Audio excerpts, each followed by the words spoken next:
So Among Us has received yet another update, and I'm here to tell you all about the latest Among Us update news. We're going to talk about all the amazing changes they have made, and make sure to stick around to the end of the video to hear about the small roadmap they have in place for future content updates.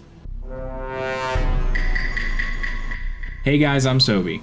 Before we jump feet first into the information today, I wanted to say that if you haven't seen our first Among Us video, make sure to click the card now. We're also really trying to hit 5,000 subs before the first of the year. If you haven't yet, make sure to hit the subscribe button to see our future videos. Also, follow us on our Twitch channel where we love to play and chat with everyone in our amazing community. Moving through the vent of information, we're going to cover the latest Among Us update news first, then let you know about the small roadmap that Innersloth has in mind for this fun mystery game. So with the crazy numbers this game is still putting up, Innersloth is trying hard to keep up with all the amazing suggestions that people want and need to see in this small indie game. One of the first things they added, which increases the mystery of the game, is anonymous voting. Now in the settings of the game, when you are building a lobby, you can choose to turn anonymous voting on. With this setting, you will no longer be able to suss out the competition with the way they voted. This takes away another means for the crewmates to try to easily pick out the imposter. In my opinion, it also adds sus to all players, never really knowing who is safe and who is lurking in the shadows, waiting for the perfect moment to strike. This new voting method allows you insight into who the other crewmates or imposters are sussing without knowing exactly who it is. Along the same lines as the anonymous voting option, when you are building your lobby, you will also see the new feature for the different taskbar modes. Now you will be able to leave the taskbar alone and it will operate as it always has, or you can choose two other options for it. First, we have meeting mode, where the taskbar only updates when you are headed into a meeting, whether for reporting a body or just call an emergency meeting because you feel that you are in danger. This change really ups the ante with the feeling of frantically working on your task, hoping to finish before the crewmates are all taken care of by the imposter. On the flip side of this, it also adds a bit of unknowing as the imposter, not being able to judge how far along the crewmates are with tasks. The second option added to limiting the taskbar is to take it away completely. This change is for those that want to add some tension to the game, as you will not be updated on how far along the tasks are, potentially making the imposter slip up and be a bit too passive or far too aggressive. With these changes added to the game, you will no longer be able to just follow a potential suspect and wait for the taskbar to move. With that in mind, you will not be able to clear anyone with the taskbar either.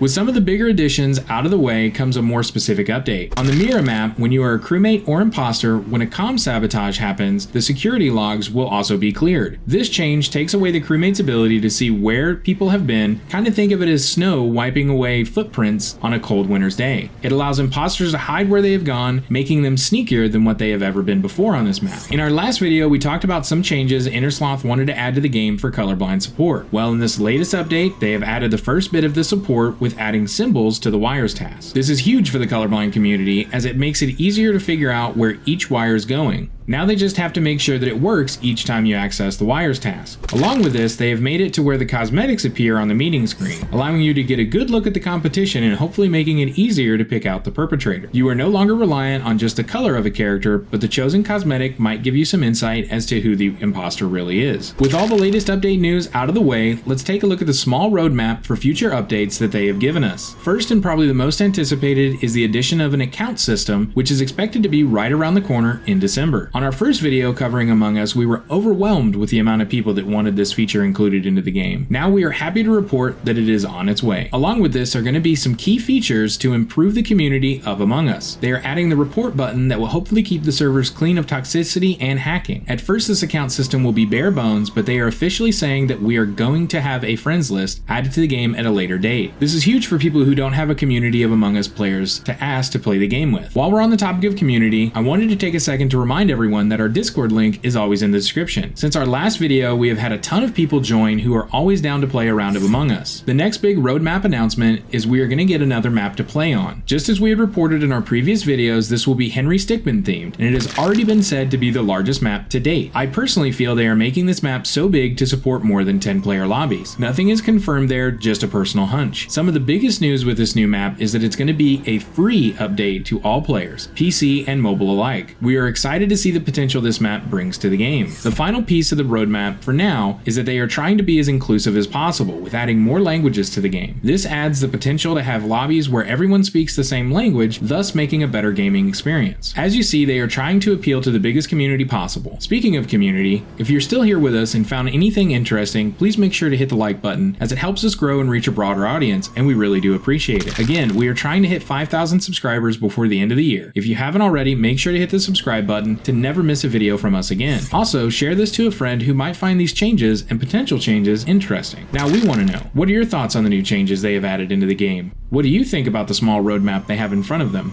What are you looking forward to the most? Please let us know down in the comments below. As always, our Twitter, Facebook, and Discord links are in the description. If you have yet to do so, make sure to follow us on our Twitch to be able to chat with us in real time and potentially play some games with us. Link is in the description as well. This is Sobi. See you guys next time.